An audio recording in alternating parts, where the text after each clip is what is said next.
Sir आप लोगों ने कई इलेक्शंस के दौरान प्लैंक उठाए, शीश महल ये वो, लेकिन अब तो उस पर कोई चर्चा भी नहीं करता और आप उसका कर क्या रहे हैं? नहीं देखिए, चर्चा ना कैसे उस नहीं पर है, कोई उसकी तो इंक्वायरी हो रही है। सीएजी रिपोर्ट हम विधानसभा में टेबल कर रहे हैं। इस सत्र में विपक्ष ने सदन चलने ही नहीं दिया, वरना इस सत्र में ही हम सीएजी रिपोर्ट लेके आ रहे थे और अगले सत्र में हम शीश महल की सीएजी रिपोर्ट टेबल कर रहे हैं।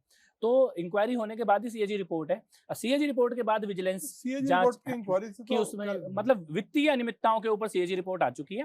अब इसमें जो क्रिमिनल कॉन्स्पिरेसी हुई, कौन लोग इस भ्रष्टाचार में शामिल थे, किन किन अफसरों ने, किन नेताओं ने जबरदस्ती ये 9-9 करोड़ के, 9.5 करोड़ के आपने टेंडर करा के ये 250-300 करोड़ रुपए का जो बिल्डिंग खड़ा किया है, और वो अब विजिलेंस में आ जाएगा सीएजी रिपोर्ट टेबल होने के तुरंत बाद।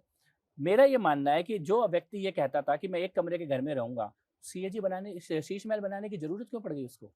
ऐसी क्या आवश्यकता आ गई कि आपको एक शीश महल बनाना पड़ा? मुख्यमंत्री महोदया तो नहीं गई उसमें रहने के लिए, उन्होंने कहा मैं नहीं रह सकती इतने बड़े घर में। ये दिल्ली की जनता के पैसों का दुरुपयोग और है। वो तो कहते हैं आपने भी बड़ा शानदार घर बनाया। कैमरों के लिए खुला है पहले दिन। शीश महल में कोई कैमरा नहीं गया।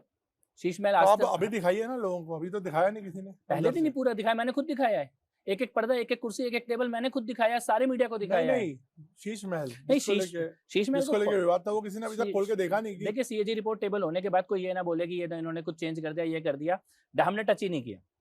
हम पूरा मीडिया को लेके जाएंगे, एक साथ दिखाएंगे, जिस दिन दिखाने का निर्णय लेंगे, सीएजी रिपोर्ट ऑफिशियल एक बार टेबल हो जाए, सीएजी रिपोर्ट में जो लिखा है वो जनता के सामने आ जाए, ऑफिशियल दिखाएंगे। लेकिन मैं ये आपको बताना चाहता हूँ, जिस दिन शीश महल लोगों ने देख लिया, उस दिन अरविंद केजरीवाल को पंजाब में भी रहने की जगह नहीं मिलेगी।